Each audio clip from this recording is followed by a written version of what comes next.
.lstrip with an input of www. Lstrip essentially strips these characters from the left side of the string. The problem is, when I run this, you'll see that the W in Wikipedia is now gone. It's because this input for lstrip is actually a list of characters to remove. It's not looking to remove the substring www. So I could say w. And it will do the same thing. It's looking for all the W's and dots from the left side and removing them until it hits a character that's not in this list. Instead, we should use the remove prefix method with an input of www. This method actually looks for the first instance of this substring from the left side and removes it. So let's run this, and there we go. Be sure to leave a like if you found this helpful. Okay, here's a Python mistake.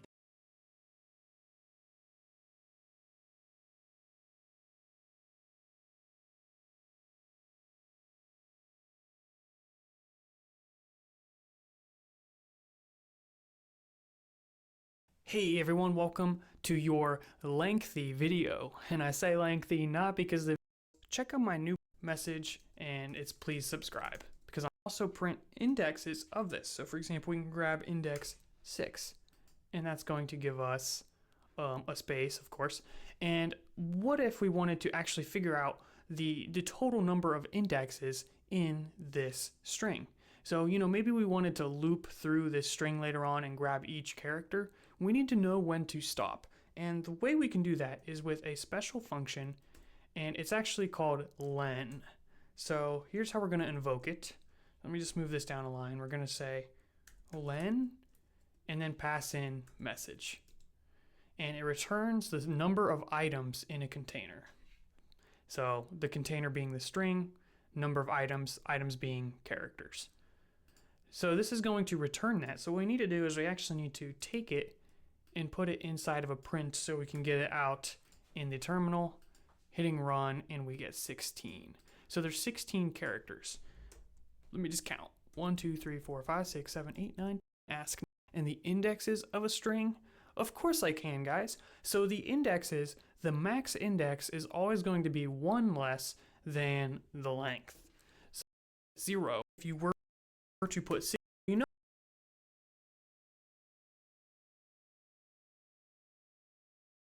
Hey everyone, welcome to your... Hey everybody, in this topic I'm going to explain format specified on what flags are inserted. Depending on what flags you insert, it will format your output a certain way. Have some practice. Price 3159. These values aren't in dollars and cents yet, but they will be. Price 2 will be negative 987.65. As you can see, I'm just making up numbers here. Price 3 is 12.34. Let's display our prices using some F strings. Price 1 is placeholder price 1. Then we will do this for price 2 and price 3. Price 2 is price 2. Price 3 is price. You can add a colon, then some flags. Those flags are the format specifiers after the colon. Dot, then the amount of decimals to be displayed, maybe 2, then F meaning floating point number. Let's do that with price 2 and price 3. Colon, dot, 2, F. Price 1 is now 3.14. Price 2 is negative 987.65. Price 3 is 12.34. I think I'm going to add some dollar signs before the placeholder. Yeah, that's much better. For less precision, maybe 1 decimal place, you can change the 2 to a 1. So 0.1F. Each number only displays 1 decimal. 0.1, 0.6, 0.3. Whereas in 0.3F would display 3 decimal places. 0.142, 0.650, 0.340. Even though price 2 and price 3 only have 2 decimal places in the original numbers, we will concatenate some additional zeros. To allocate space to display a value, after the colon, add some number for that many spaces. How about 10?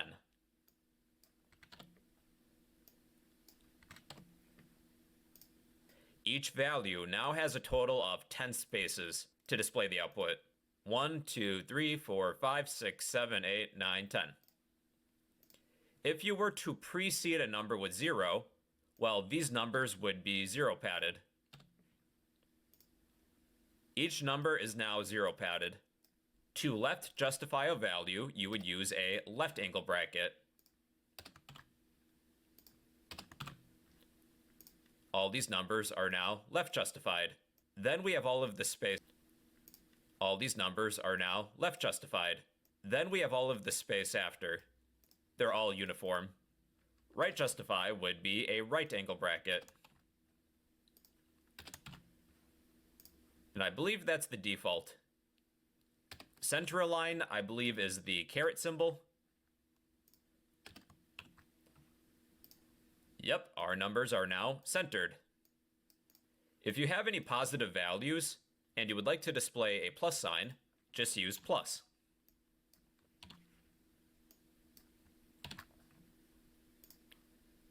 Any positive number is preceded with the plus sign, any negative number is preceded with the negative sign. Or you could use a space for any positive numbers. So colon, space. These numbers are lined up evenly, even though we have a negative number in here. There is a thousandth separator, which is a comma. We should probably increase the value of our prices. 3,000, negative 9,870, 1,200. Each thousandths place is now separated with a comma. We could also mix and match flags. I would like a thousandth separator along with decimal point precision of 2 decimal places. And why not? I will precede each number with a plus sign if it's positive. Yep, here we are. So based on what you're looking for, you can add some combination of flags. So yeah, those are format specifiers, everybody. Within your placeholder, insert your value, a colon, then certain flags based on what you're looking for exactly. But yeah, those are just a few format specifiers in Python.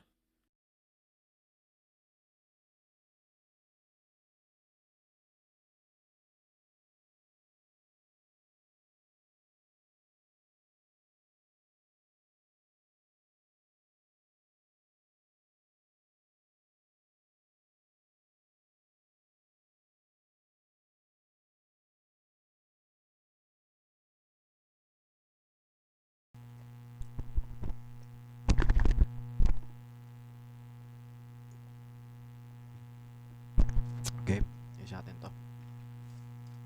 Improve lang. Yan.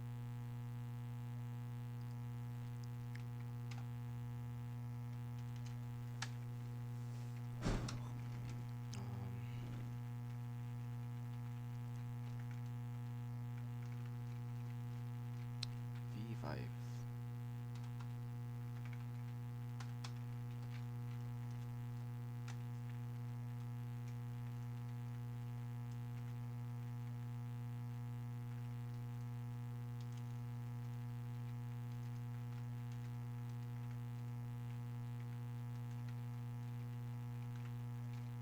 Like today.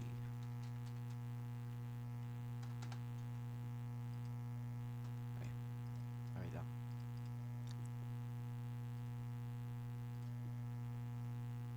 Ay.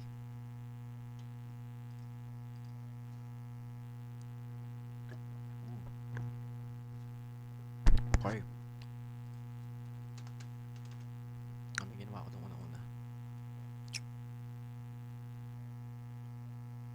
Username muna. Hindi, mali. Dapat.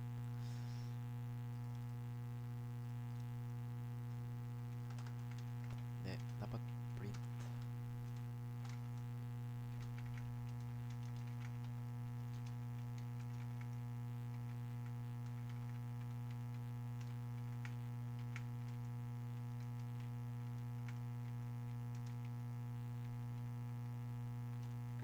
Login muna pala. iPad.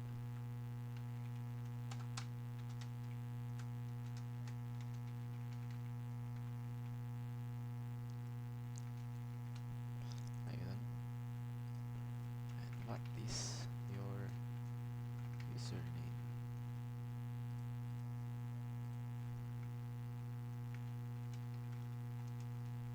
Nom 9. Nice. What would you like today? Okay natin.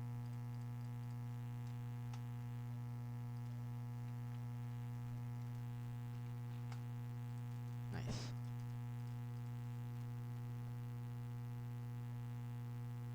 Would you like today? Print.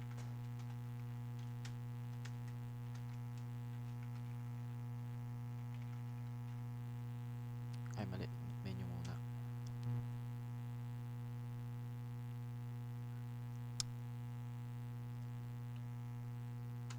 Mas maganda na sineseparate yung menu eh. Ito na, gamit na tayo dito.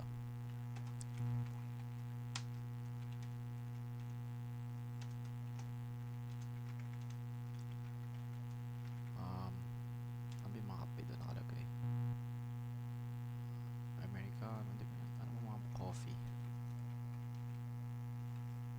Types of coffee. Latte, mocha and latte. Latte.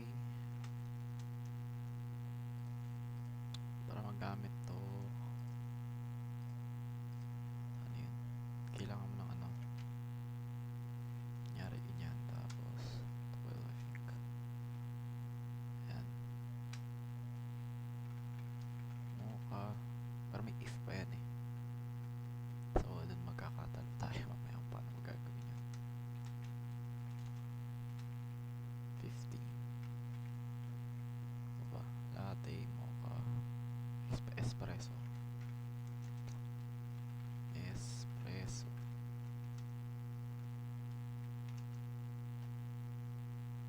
Hindi ko mali.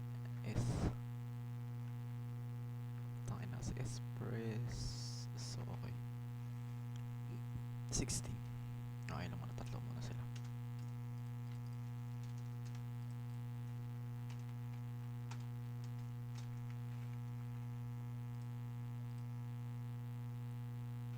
Latte. Ay, hindi. Sorry.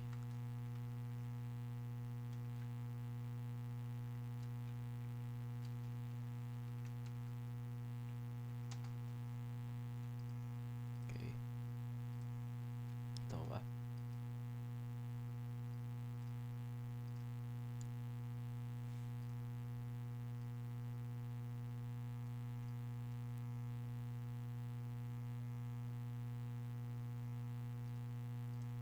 Okay. What's your username? Page 3 nom. What would you like today? Ay, natin hindi niya ipiprint yung menu. Ay, hindi. Dating print niya yung menu. Pangit naman ang menu.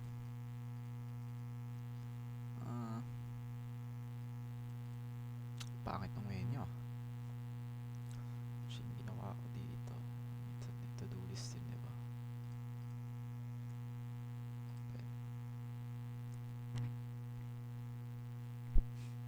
Print lang to eh. Alam ko ba niyan pang presente?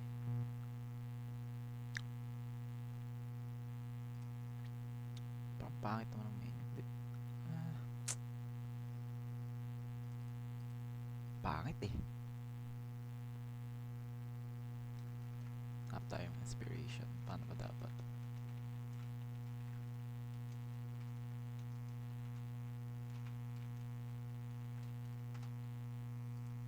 Paano ba itsura nung kagana? Ang pangit kasi akin ito. Ito dapat. Oh, ayun. Yun, ito. Ayun, nakaganto na mas madali. Kaysa nakaganto. Pangit eh. Pangit eh. Paano yung format? Ano pwede mo i-format? Ay, hindi. Pwede nga to. Pwede to. Alala ko na. Ayun.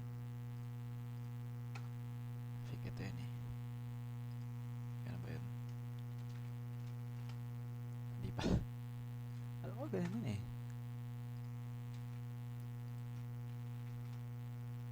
Alam ko may something ganun. Nagawa ko yan eh. Weight converter.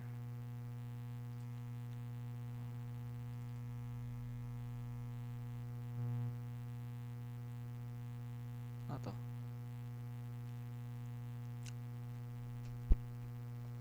Ito. Actually, natlagyan na natin ng ng cart system.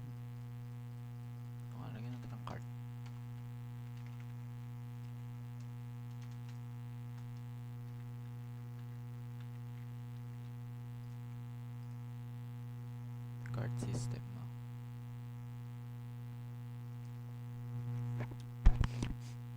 Ito ba yung ginamit ko nun? Ah, ito. Ito ngayon. Ito.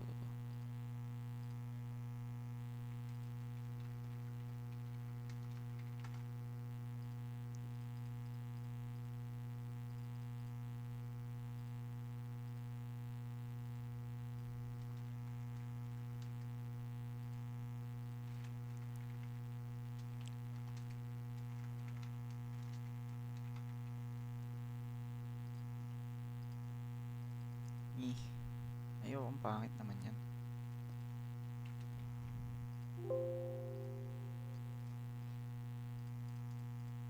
Pangit eh. Ayaw, ang pangit nito.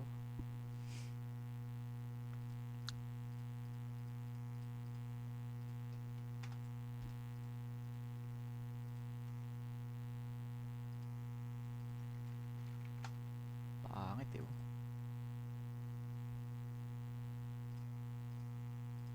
Patuloy tayo ChatGPT. Scratch lang muna to. Ayoko nyan. Gusto ko pag-print sila maayos eh. Pero sig pwede rin naman. Kaso gagawa naman ako ng panibagong variable. Sige, palitan lang natin to. Price na lang siya. So ito yung magiging menu.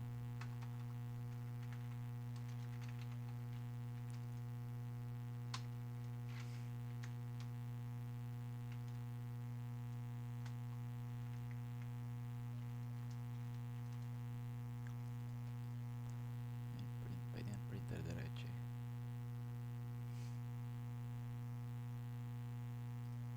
Ayan, pangit naman nito.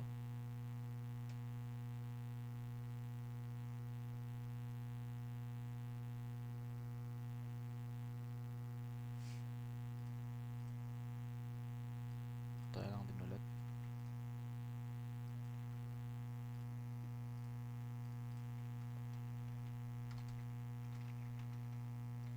Print menu.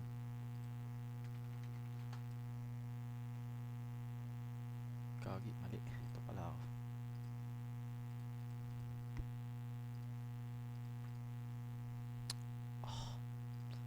Ganun. Ayan. Masyado maraming space.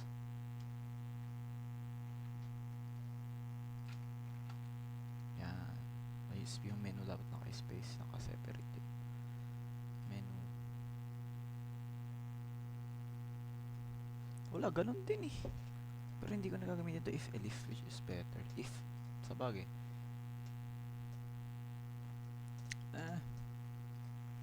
Parang gumawa lang ako ng function. Ganun din naman. Ang dami kasing pwede i-approach ito eh. Iniisip ko lang yung pinaka-efficient eh. Yung pinaka-maiksi lang. Actually, may pa-iksi ko siya ng sobrang iksi lang talaga. Bakit naman ito? Menu. Would you like to be? Yan, hindi ako magawa main ng ano, UI. First of all, bakit may space to? Oh, okay.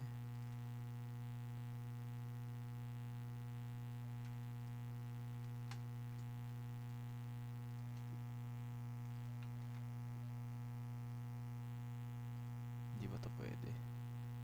Ay. Sorry.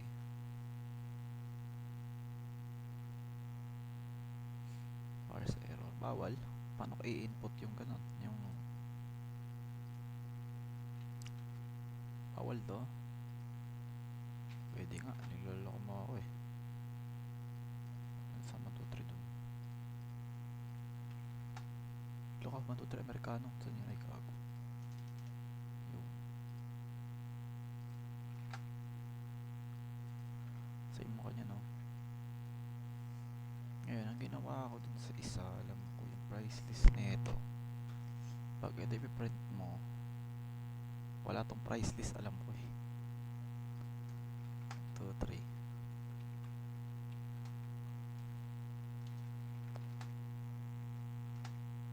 Wala ang price list. So basically, kailangan ko gumawa ng directory or yung dito. Hindi talaga ako marunong gumanon. Ano ba dapat? Ganun din expression. Pangit kasi.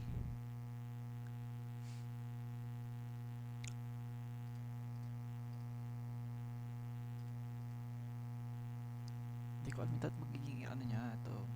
Yung ganun. Kakalabasan niya. Pangit kasi pag ano lang eh. Ganun lang. Yari ganito. Ano, 15.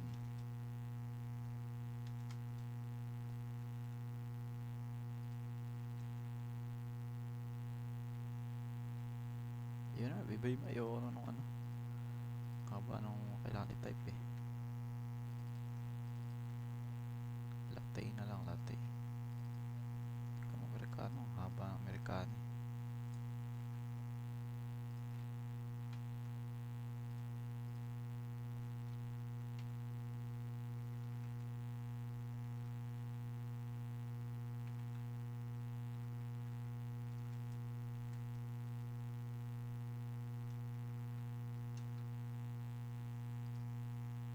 On 3. Ayun. Okay. May input bar ulit.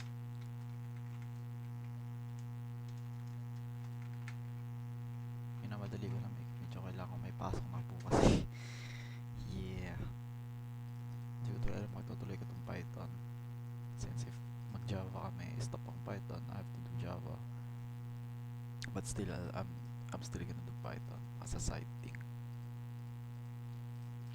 What would you like to do? What would you like?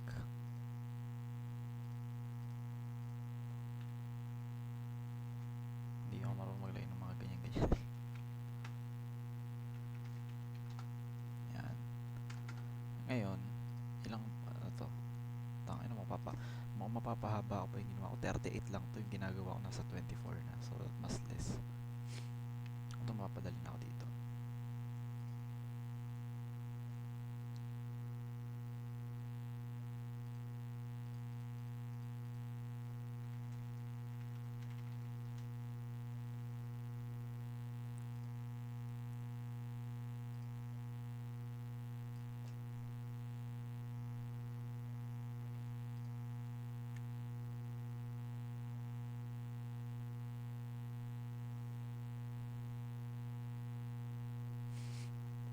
Ano ba to?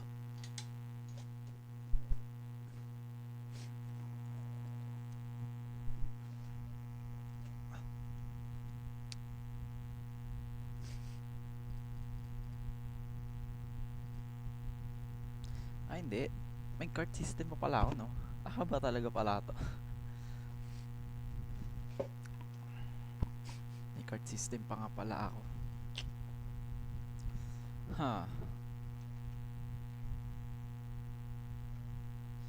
Paano to?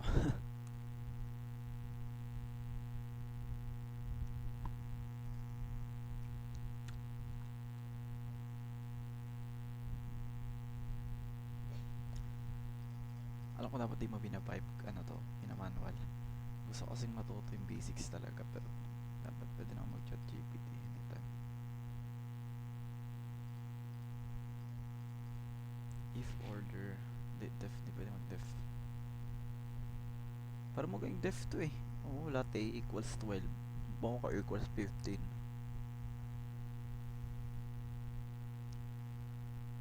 Pwede kung mga going def yun eh. Parang latte. Mag-print latte 12. Matic yun.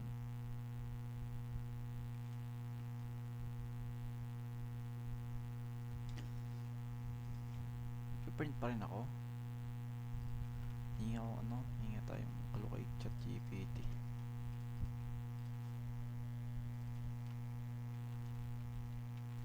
Give me a clue.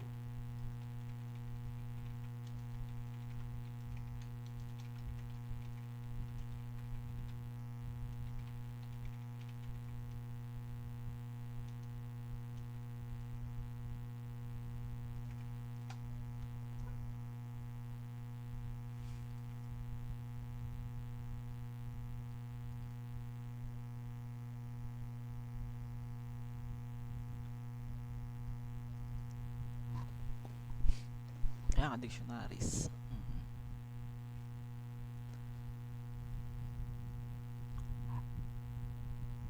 For drink price in menu.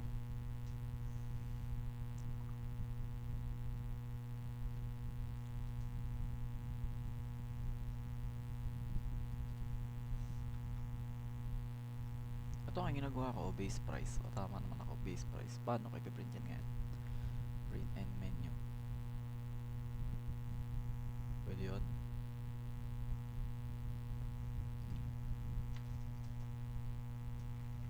Share. 1, 2, 3. Wala, pwede yun. End slash menu lang ginawa nyo. Print and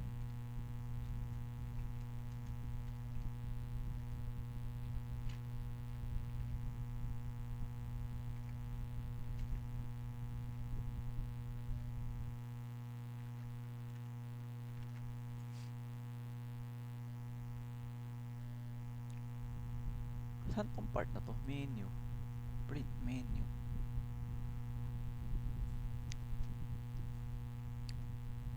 For drink price. For drink. Kasi yung drink. Drink. Kasi yung drink. Okay. Ano to? For loop. Drink price in menu items. Kasi yung items. Hindi. Ano pala yan? Ako pang capture items. Tama. Amerikano ngayon, tama lang yan. Print F touch drink price F. Ba't yung display menu ganun? The fuck?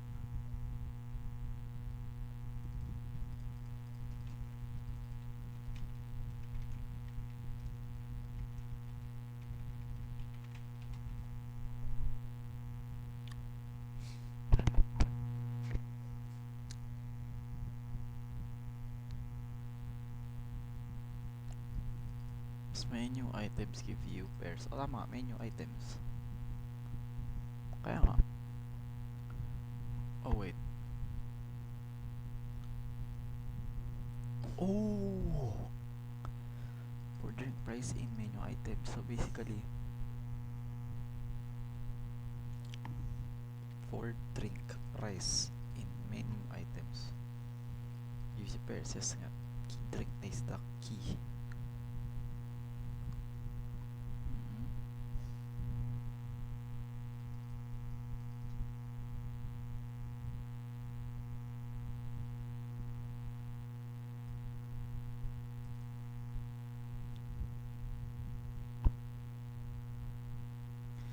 Pinaloop mo siya.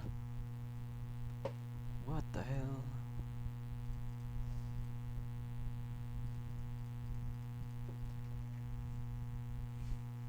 Slash in menu. So basically get that.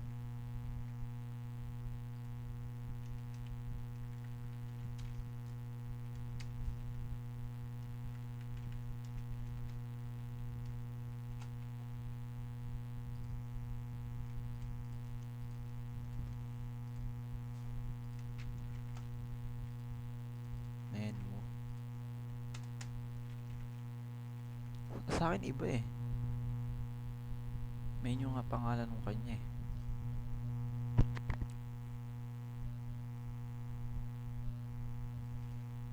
Print the end menu for drink.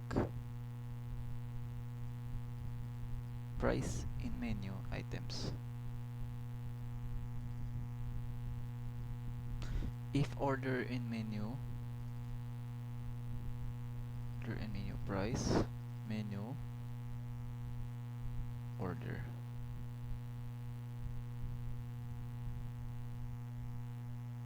Holy shit, dami ko pang kailangan matutunan.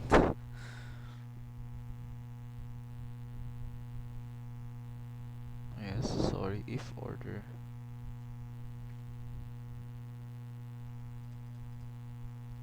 Man, matapos ko lang tong part na to, okay naman ako for today. Oh my goodness.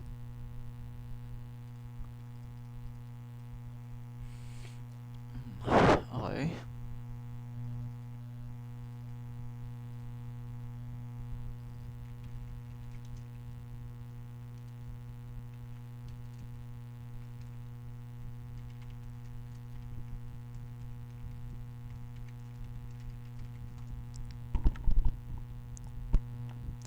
Naguguluhan ako eh. Naguguluhan na siya sa akin. 4. Drink price in menu items.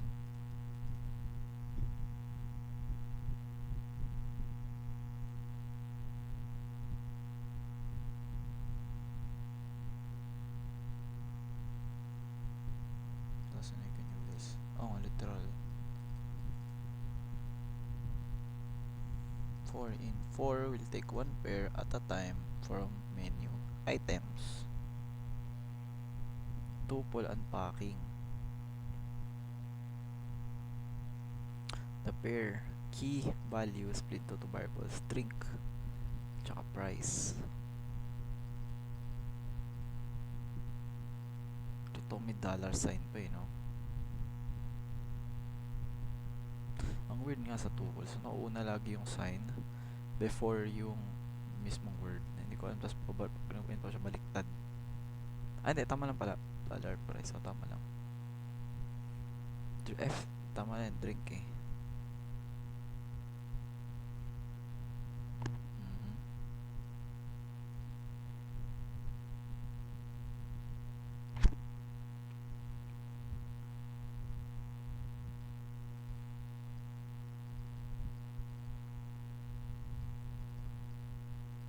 Basically, hindi yan piniprint. Hinaayaan niya na si Python mismo yung mag-print. Isa-isa.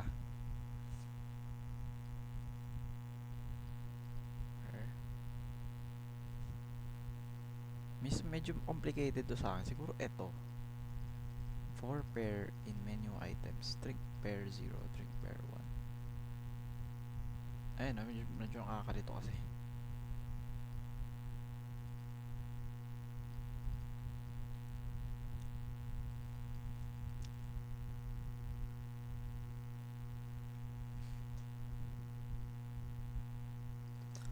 For drink. Wala kang variable yung drink. Nagulat nga ako eh.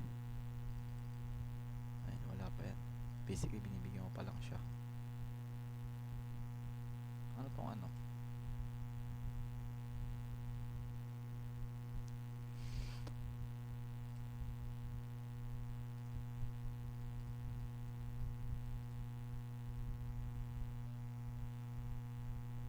Ano ako dun ah.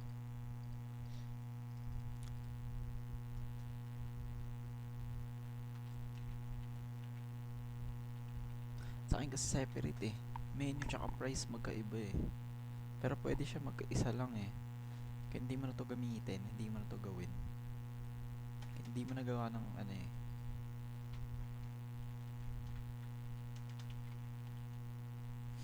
For drink. Ba't may comma? Hindi ko alam. Menu. Price. Wala nga eh.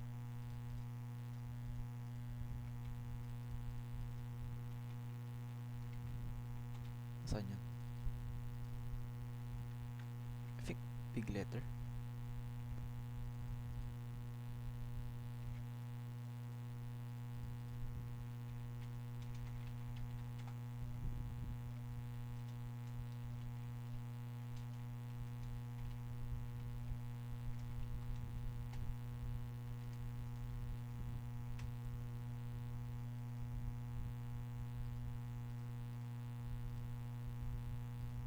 Hey,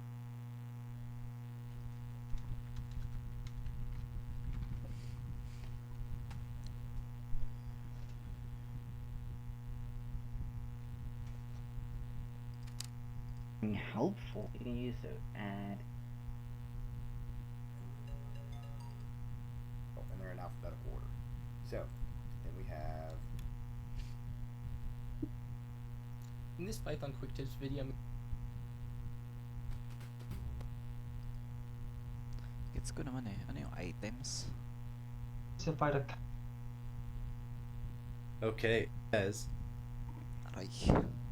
okay, today we're going to talk about the dir built-in function, and just note at the bottom, line set of names.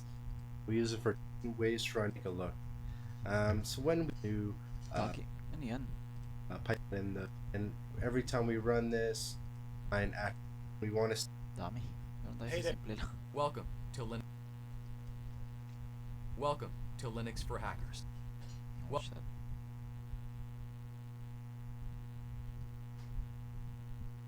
Ako napanood ko na yun si ano eh.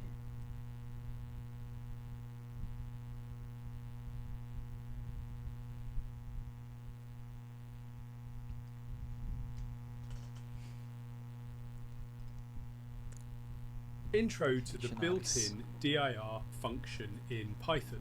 Let's dig in.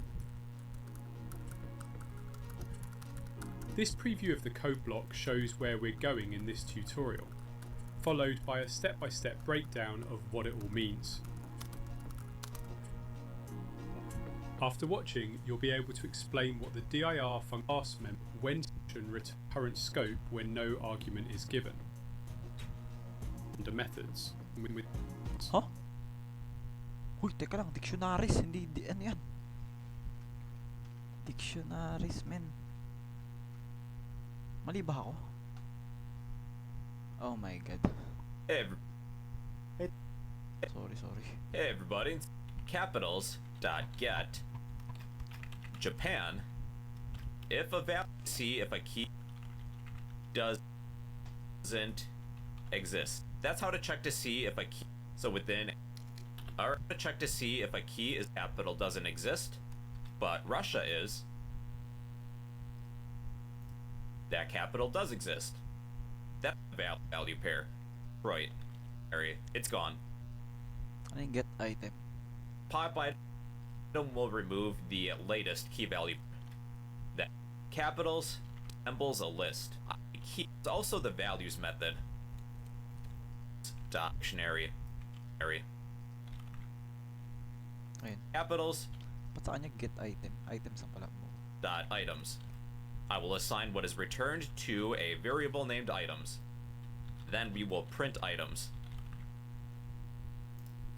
Items returns a dictionary object which resembles a 2D list of comma value. I will print using an F string statement. Oh, this one. Items returns a dictionary object. So, kunyari, print ko to. 4 drink menu items.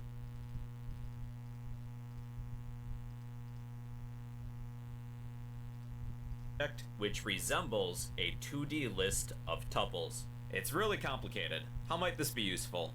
This time we're going to use a for loop to print every key, comma, value in capitals dot items method. We have in essence 2 counters this time.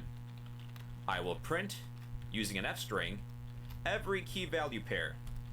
I will print every key as well as every value in our print statement. So there's our 4 key value. 4 nothing. Price menu. Then print. Price print. Ang gagawin ko. Parentheses no. Then F strings. Then there.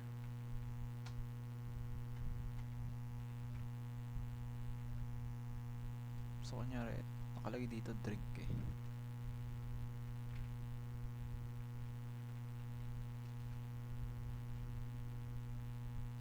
dictionary laid out.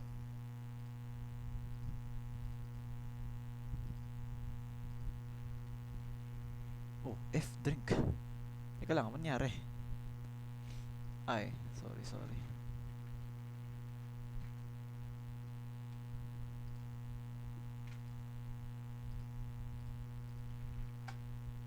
Ganun pa rin, F drink price.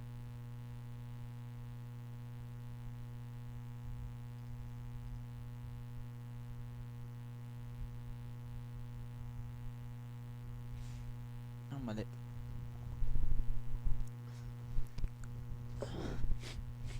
Ginagawa ko yun sa YouTube eh. We have iterated over every key value pair. It's kind of an advanced topic, but I thought I would at least bring it up now. So, yeah, that's a dictionary pair. It's kind of It is advanced. Ginawa ni ChatGPT for drink price at kagana pa rin yun eh. May space. Tapos Does the space matter? Ano ba yan? No. Tsaka ba't yung F kasama? Hindi nag ano yung F string yan, diba? Oh, outside ng F, okay. F5, sorry, here we go. Oh, yun. Try ko i-reiterate yung code. For loop. Oh my god. Balik natin yung for loops. Bobo ko ngayon ah. Medyo may gap ako eh. Hindi ako nagawa ng mga past few days. Yeah, medyo lost motivation. But here we are again.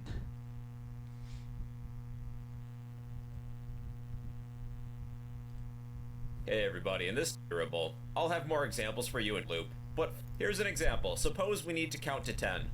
If we were to use a for loop, we could write something like this. We would type for, then we would need some sort of counter. Typically you see people write x. For x in, then we will use the range function. What number would we like to start at? I would like to start at 1, then count to 10. But the second number is exclusive, so really we're going to write 11 if we want to count to 10. So then,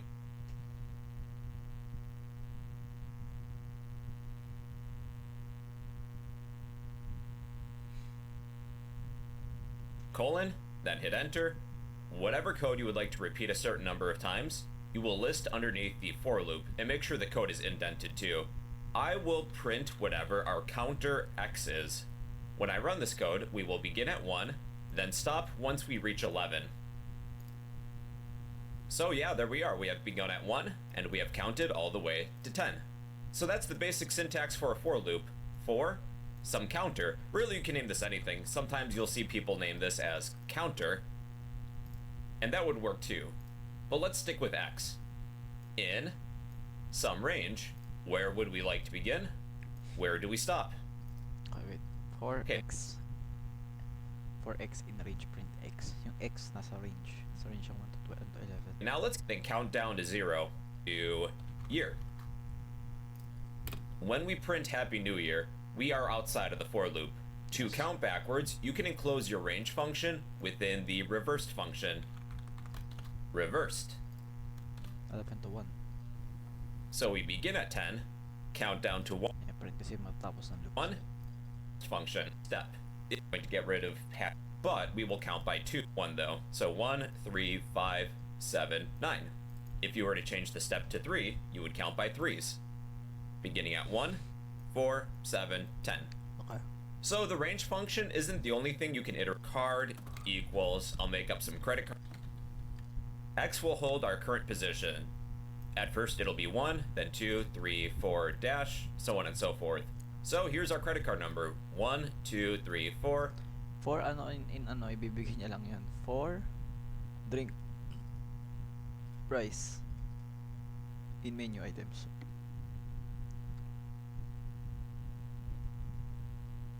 Menu.items. Medyo advanced talaga siya para sa akin eh.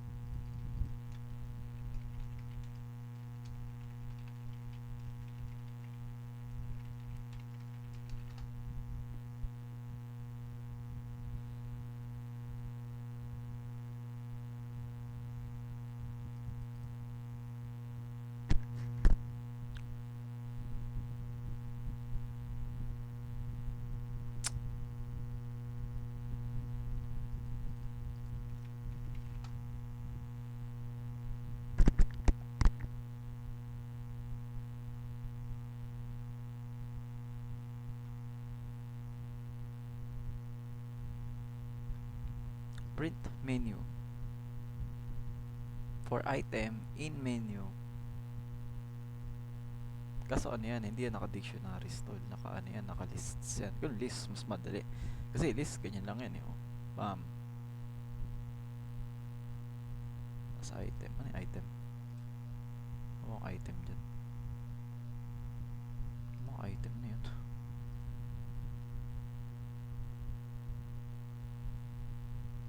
For item. Ah, item. Sorry. Ito nga pala yung item. Okay. For item in menu. Then, magiging kanagulbasin ka na. menu.items. Kasi i-unpack mo pa yung list, tapos i-look mo eh. Which is much simpler din naman. Pero gusto ko kasi talaga gamitin yung dictionaries ngayon. Ayoko gamit ang list. Print menu. Medyo mga weird na kasi mga ganyan compact na yung ano eh. Yung code. So basically, kaunti na lang ng binibigay mo sa kanya. Sobrang compact na. Print menu for item in menu. Print plus item. Item yan.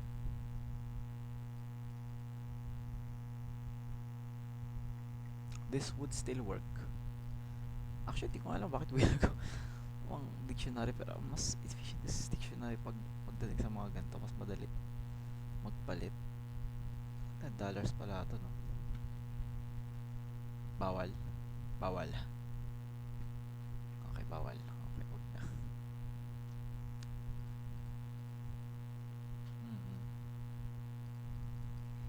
Medyo regular lang talaga ako dito.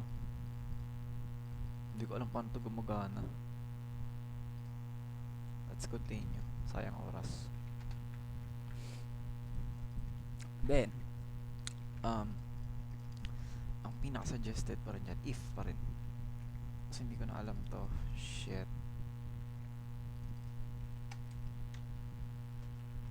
Basically, if na yun eh.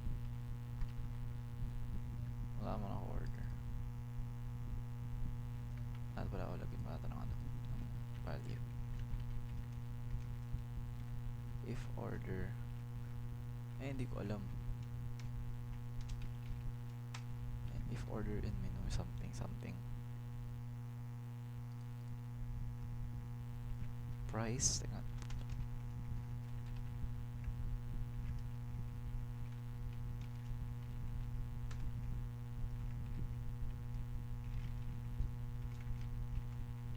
Diba? Hindi ko na alam to eh. If order, oh my god. My goodness. I don't think I'm ready for this. Attempt lang muna. I'll try again tomorrow. My god, hindi pa ako ready dito. Oh my god, okay. Well, I'll continue this tomorrow, I guess. Kailangan kong balikan lahat. Oh my goodness, hindi pa ako ready. Okay na, nice. Short lang to kasi talagang busy. I'll see you tomorrow.